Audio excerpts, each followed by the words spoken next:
E fala, torcida São Paulina, começando mais um vídeo no canal. No vídeo de agora a gente vai ver aí toda a repercussão sobre a vitória do São Paulo de virada ontem contra a Portuguesa e, claro, mais um golaço de Rian Francisco, dessa vez pelo time titular, o primeiro gol dele no time principal do São Paulo. Antes de mais nada, já desça aí embaixo, deixa o seu like, se inscreva no canal e já comente a sua opinião sobre o Rian Francisco, o que você acha do garoto. Você acha que ele já tá pronto? Você acha que ele ainda tem um caminho a percorrer? Deixe a sua opinião sobre a nova joia do São Paulo. Ó, a gente vai estar assistindo o vídeo junto, no final do vídeo eu volto, eu vou falar muito do Rian, do jogo de ontem, do clássico do final de semana, muita coisa. Créditos, direitos autorais, deixa aí na descrição, sem mais enrolação, já sabe, simbora pro vídeo. Ele.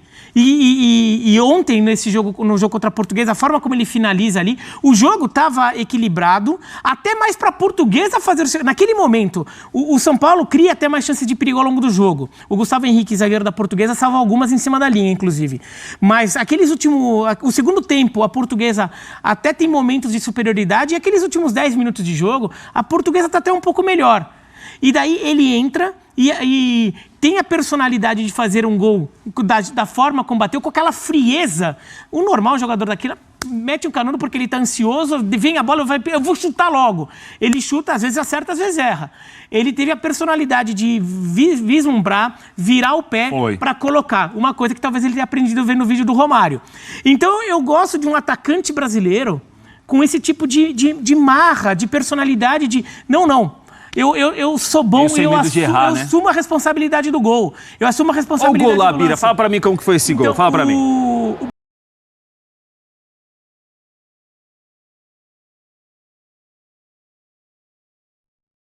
Se ele vai dar certo na carreira ou não, não sei. Ele tá começando agora. Mas assim, dá sinais positivos. E de fato é uma posição que você tocou num ponto importante. A gente fala não só de seleção, mas a dificuldade que o Palmeiras, por exemplo, um time com tantas condições financeiras, está em encontrar o seu 9.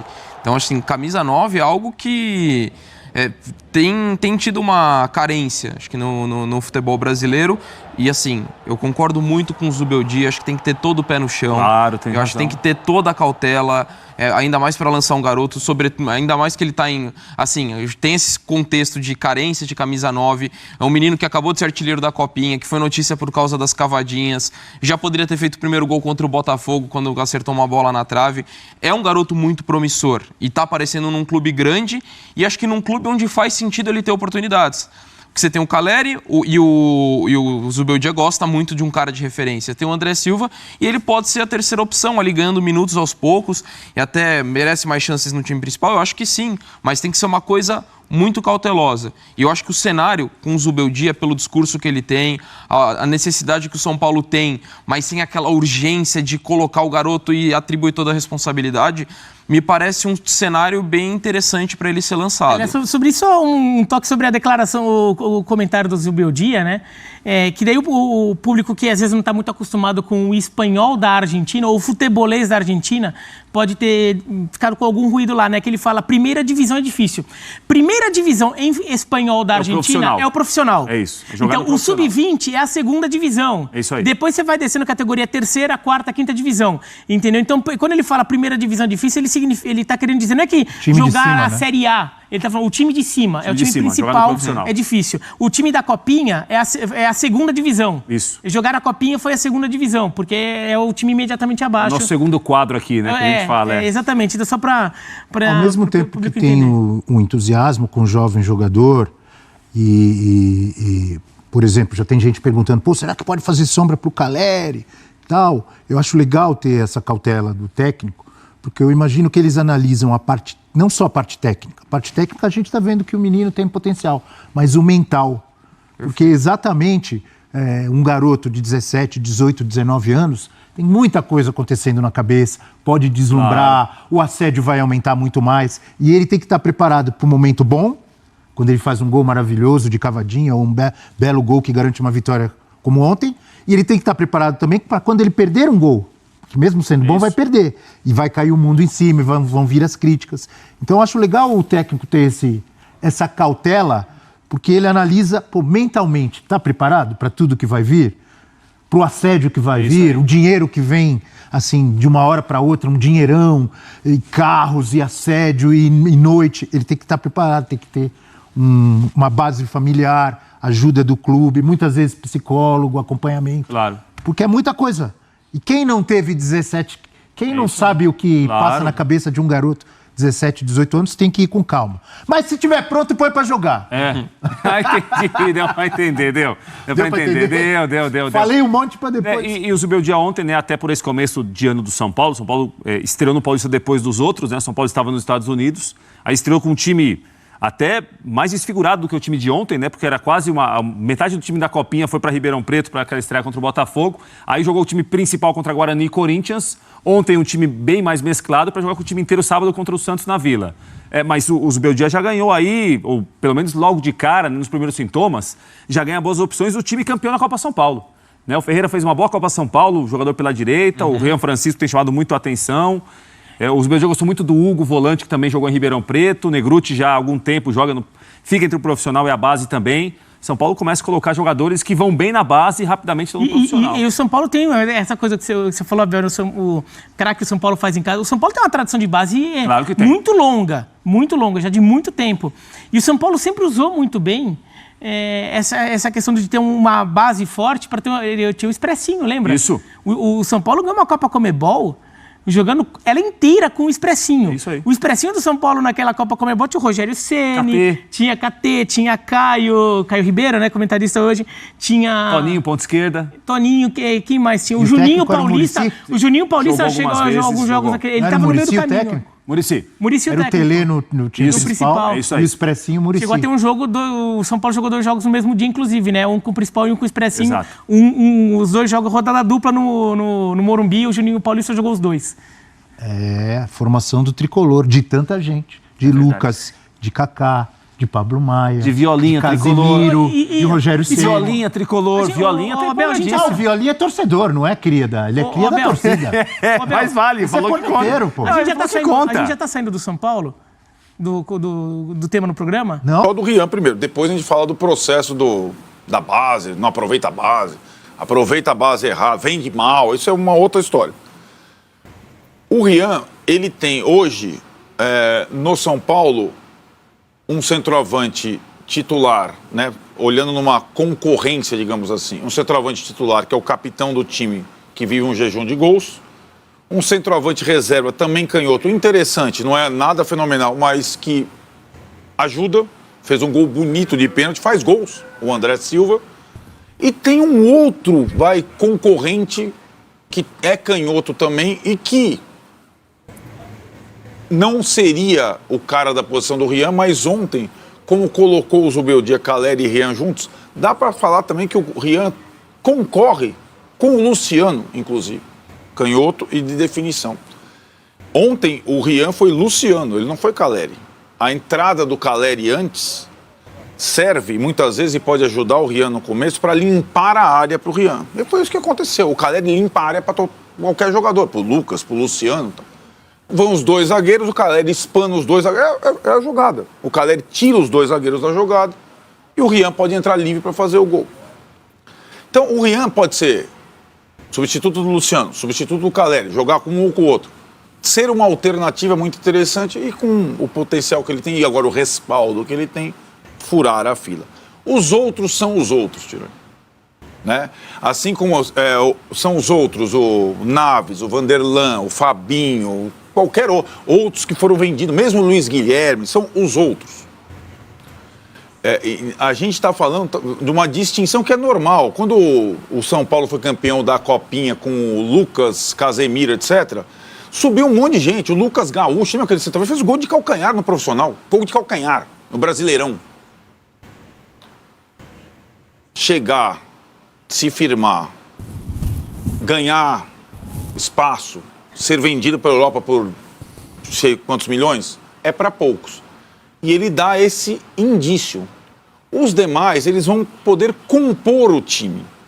E hoje a gente percebe que como o São Paulo montou a temporada, que era uma situação de risco e no início está dando certo, que saem 18, entram 4, Então, o time reserva, sobretudo, vai ser completado pela galera do Sub-20. Não tem outra... E aí, ontem já foram convocados 4. O Mike, que a torcida tanto gostou na Copinha. O Ferreira, que entrou no Sub-20, ele arrasa. Entrou ontem, ele errou tudo, cara. E é normal. O Alves, que não entrou, e o Rian, que entrou, fez gol, decidiu o jogo. Então, o diferente é o Rian. O aproveitamento da base, para finalizar a primeira participação, a transição, são de responsabilidade. E é bom a gente agora ter isso verbalizado, tanto pelo Zubeldia, quanto pelo Alain Barcelos, técnico do Sub-20, como pela direção, são responsabilidades do comando do São Paulo, com interlocução com os treinadores. O comando do São Paulo é Carlos Belmonte, Muricy Ramalho, que comandam Barra Funda e Cotia. E acho que nesse meio tempo o São Paulo teve, na necessidade, sem dinheiro, sem muito elenco, problemas na transição, né? E agora vem de um jogador que é da mesma idade do Rian, o William Gomes, exatamente da mesma idade, da mesma geração, de uma forma atropelada, porque está precisando. A grande questão é que, para o São Paulo melhorar como clube, ele precisa, por exemplo, que o Rian dê um retorno para ele, e alguns outros, esportivo, em algum momento, que ele jogue uma temporada que seja, e, no final das contas, financeiro. É a equação que o Palmeiras sabe fazer hoje. E só comparo o Palmeiras porque o Palmeiras ultrapassou o São Paulo não só pelos títulos profissionais, mas pelo trabalho da base, pela questão da transição. E também foi facilitado esse negócio com todos os ponentes, porque tem crítica também. Você acha que a galera, né, o Danilo sabe, a galera acha que o Abel sobe na hora certa? Muitas vezes não, foi aquela discussão do Hendrick no Boca Juniors, né? Mas você tem lá um comando unificado em que o treinador, há 5 anos, ele tem condição de argumentar, puxar, eu vou tirar 4 da Copinha. O Zubeldia quis tirar 5 da Copinha para a pré-temporada. A direção do São Paulo, não, eu quero ganhar a Copinha. Então, não existe no São Paulo a palavra do treinador soberana, como existe no Palmeiras. Até porque o treinador nem completou 1 ano de clube. Então, quando o torcedor coloca a responsabilidade das questões no treinador, o treinador tem uma responsabilidade, escalar e substituir. Mas aí é importante ele falar e deixar claro isso para não ficar nesse... Pois é, zoom. Mas ele, ontem foi falado, bom que o Danilo tocou no assunto, ontem o Carlos Belmonte deu entrevista antes do jogo, tal, sobre essa situação toda, e ele falou, eu vou até ler, Danilo, para textualmente, para que fique claro o que ele vê no Zubeldia como técnico do principal fazendo esse trabalho. Zubeldia é um parceiro institucional. Olha com carinho para os meninos. Tanto que vieram 4 hoje e a ideia é ter vários ao longo no processo de transição. E o parceiro institucional é aquele que nunca, de todos esses técnicos que o São Paulo teve, até com o Carpini, que publicamente ele não joga por os outros. Ele blinda a direção, é o contrário. Ele é um técnico que blinda a direção, que joga com a direção. E quando alguém da direção quer jogar a batata quente pro colo dele, como aconteceu muito ano passado, e se insinuou nesse ano, ele não vai pegar mais. Eu acho que o torcedor já começa a entender que a missão do Zubeldia é com os jogadores que dão para ele, e ele não indicou nenhum, eu falava até com o Tironi, parceiros. Todo treinador do São Paulo dessa gestão teve um presentinho, pelo menos, que é como a gente fala no meio do futebol. A direção fala, putz, o cara quer tanto um jogador que a gente vai dar esse presentinho para ele, né? A gente pode exemplificar. O Crespo teve o Rigoni. O Rogério teve vários, mas teve sobretudo o David, que o Rogério amava de paixão, estava no Inter. São Paulo gastou uma grana para trazer do Inter, foi importante, mas nunca foi titular. O Ramon teve o Carrilho agora. Exato. Segunda divisão da Arábia, só ele sabia lá. O Dorival teve o Eric, que tinha trabalhado com ele no Ceará. Aliás, hein? Rapaz. Então, mas o Zubeldia não teve presentinho nenhum até agora. Mas o Oscar não é um presentaço? Mas aí é uma questão Você entende? É claro que ele, assim como o Dorival não recusa o Lucas, o Zubeldia jamais vai recusar o Oscar. Mas ainda tem uma diferença. Eu acho que é a favor do Zubeldia quando você fala dos caras grandões, não do varejo. Ele consegue juntar essa turma. Melhor que o Dorival. Como ele deu mostra no São Paulo e Corinthians. Como ele deu mostra no ano passado. Agora, atribuir ao Zubeldia a indicação do Cedric, cujo empresário do Oscar fez a transação com o Casares, é um pouco de inocência da parte de alguns. Isso é super normal, que fique claro. O Arnaldo fala do São Paulo, mas é uma prática comum em todos os times, todas as transações. Vira e mexe, acontece uma coisa casadinha. Às vezes demora um mesinho, mas chega. Isso é super normal, assim, que fique claro. Não que seja certo, aí é o presentinho do empresário. É a relação do empresário com o clube, né? Vem como se fosse o contrapeso, né? Eu não estou falando, não é ilegal, não é imoral, mas o Roger Guedes veio pro Corinthians e o João Pedro, lateral direito, que era do mesmo empresário, veio, deu aquela confusão toda. Então o técnico faz parte de uma engrenagem. Agora, dentro dessa introdução toda, o Zubeldia sabe, e não é bobo, que nesse processo de transição atribulado, puxar a gente da base ou não, tem um jogador que é diferente. E ele vai ter que tratar o cara de uma forma diferente, inclusive nas oportunidades. Mas eu acho que esses caras que furam fila, eles também têm essa parte boa de furar fila, porque ele é diferente, mas ele é olhado de uma maneira diferente também. Então, assim, o Calleri tá 20 jogos sem fazer gol, não perde a posição por nada, ele não vai perder. O Rian, se passa 3 jogos sem fazer gol, talvez ele não volte a ser escalado.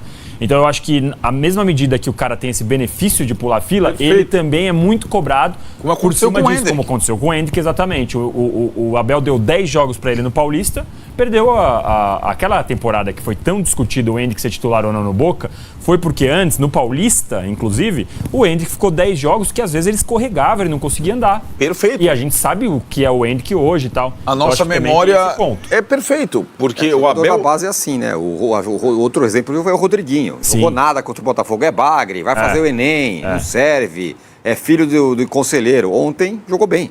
Então, mas o que eu ainda falo é que mesmo os fora da curva tem essas oscilações, mesmo os fora da curva. E o Rian dá um pouco de azar no seguinte sentido: se ele é lateral direito, convenhamos, Igor Vinícius e tal, a chance dele era grande. Só que a posição dele tem o Calleri, o André, que eu adoro, eu acho um baita reserva, um cara bom, forte fisicamente, bate bem na bola, é um baita reserva, assim, pro nível do futebol brasileiro. São Paulo tem 2 grandes 9. Aí você tem o Luciano, que muitas vezes enche o saco ali de querer.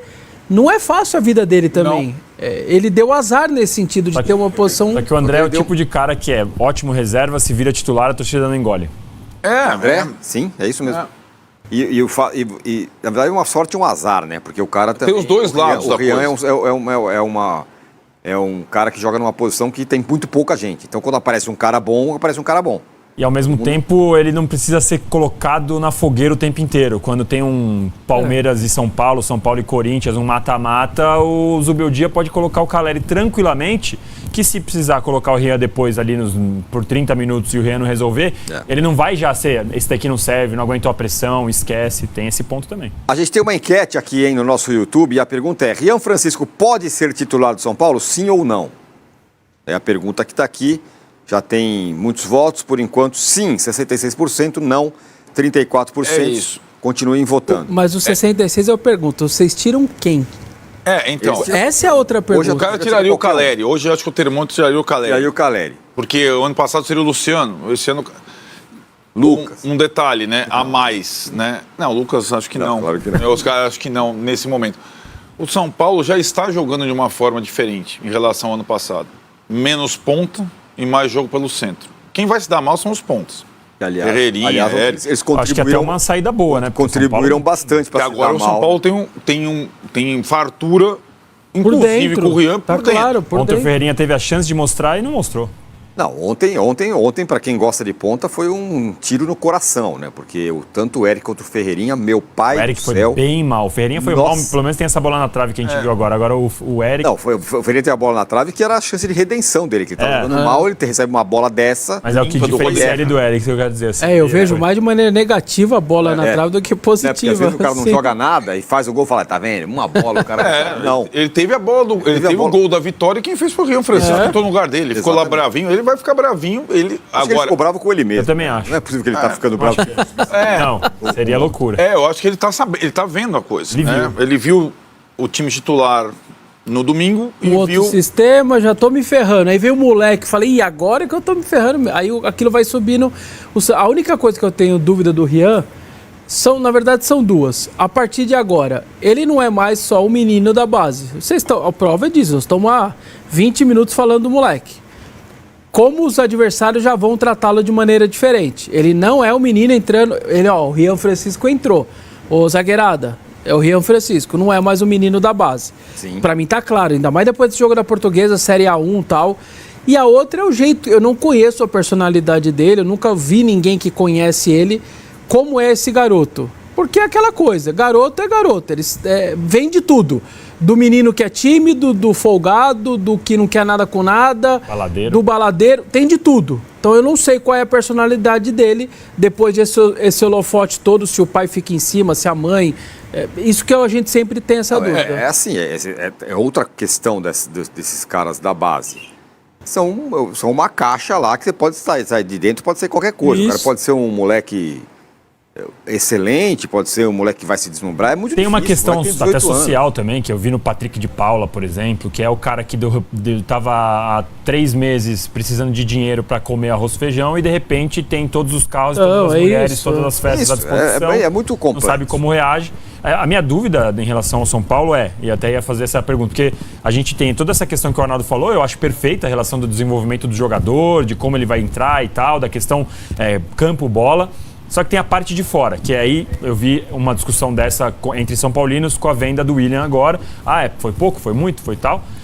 O Rian, se vier uma proposta boa, quanto o São Paulo consegue segurar e mais? O Zubeldia pode fazer, que nem fez o Abel, e falar o Andy que vai pra Disney antes, não sei quem vai pra Disney antes, ou ele, se chegar em algum momento, ele não, vai ter que pôr o Rian e não importa. Então eu acho que... Essa parte da estrutura por trás. Ele não tem as costas largas do Abel Esse pra é o falar, ponto, eu quero assim. porque às vezes precisa disso, sabe? Esse é o meu ponto no desenvolvimento do garoto. Sim. Então, são 3 pontos, 2 do Vessone e 1 do Lavieri. O do Lavieri, a minha impressão, e o Zubeldia vai passar agora, depois desse jogo, a ter uma outra coisa. Santos e São Paulo não vale, porque não tem torcida do São Paulo. Próximo jogo, São Paulo e Mirassol. Né? Jogou Morumbi, adversário bom. Tá lá 0x0, tá o Caleri jogando com, digamos, Caleri, Oscar, Lucas e Luciano. Não sai o gol. Ninguém vai chamar André Silva, Não. vai chamar Rian. Né? Ontem, quando o Zubeldia coloca o Caleri e não o Rian, a substituição foi... por que vai entrar o Caleri no grama sintético, nesse pasto de cimento? Burburinho já. Por que não foi assim na rede social? Por que tá entrando o Caleri e não o Rian? Isso, sim. A explicação, 10 minutos depois, aí aquela coisa, um vai limpar a área e o outro vai entrar numa... Rian e Caleri dá para jogar juntos? Claro que dá, dependendo da situação. E aí acho que ele lançou, deu certo, inclusive na hora da jogada do gol. Essa situação de falar vai para Disney, o que ele falou ontem é não só sobre o Rian, falou sobre os 4 para também, ele não quis tratar o Rian como O diferente ainda. Ele falou, provavelmente vão ter folga no final de semana, eles não tiveram folga, eles tiveram a folga caçada, porque eu precisei deles aqui nesse jogo. Contra o Santos vai ter todo mundo, então ele agora não dá mais para brecar uma condição que o moleque adquiriu em uma semana com as 2 cavadas e com esse gol.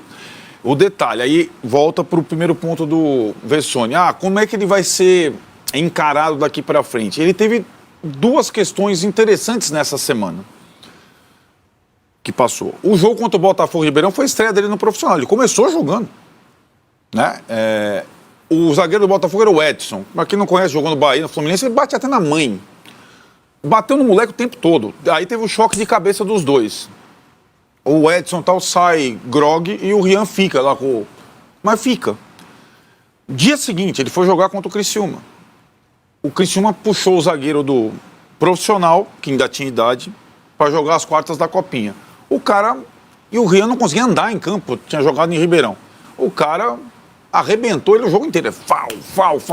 Aí, pênalti. Pega a bola... Não, pênalti com a questão de estar suspenso da final já. Ele vai, cava, vai ao segundo, cava. Então ele não teve ainda um batismo de pegar Gustavo Gomes, mas ele já mostrou em 2 situações que ele consegue lidar, inclusive, com essa situação mais... E aí tem uma frase do Alan Barcelos, para completar, que ele falou pra gente essa semana, que ele falou assim, o Rian, ele tem uma... Primeiro, o Rian era lado de campo, quando jogava com o Hendrick lá atrás, que era mais mirrado e tal. Não tinha explosão, não tinha velocidade e tinha uma conclusão muito boa. Vamos trazer... Não foi nem o Alan Barcelos, quando o Alan Barcelos subiu, ele já estava centroavante. Mas ele falou assim, ele não precisa de tanta força, de tanto físico, porque ele se protege dentro da área. O terreno dele é dentro da área. Se o cara pega ele dentro da área, é pênalti. E ele sabe utilizar a área a favor dele.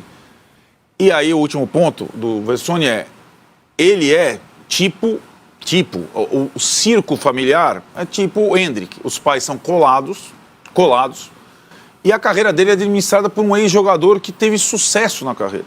É o Fabiano. Jogou no São Paulo, criado no São Paulo, né? Jogou lá com o genro do Luxemburgo, para quem jogou muito tempo. E o Fabiano é colado no moleque, em todas as questões. Eu acho que esse respaldo, essa retaguarda, por exemplo, o William Gomes não teve. A primeira coisa que aconteceu quando teve o empresário do William Gomes fica, o William Gomes precisa jogar, A primeira proposta, o William Gomes, quero que venda. Essa pressa do staff parece não haver nesse caso, porque são pessoas, a família e o Fabiano, um pouco diferente. O Fabiano sabe que tem o Fabiano só precisa ter um jogador agenciado, ele.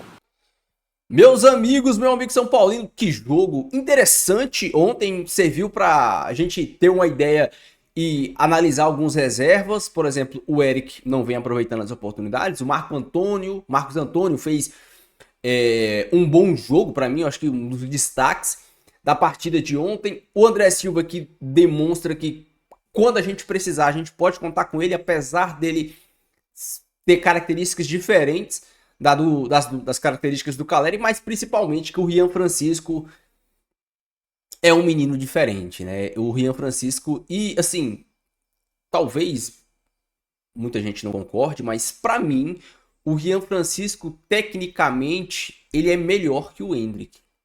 O Hendrick, ele é um centroavantão bruto, que esbarra, que ganha as coisas muito na força física, e o Rian Francisco não tem isso. Ele é um menino extremamente rápido, técnico e inteligente. É incrível a inteligência dele. Tem muita...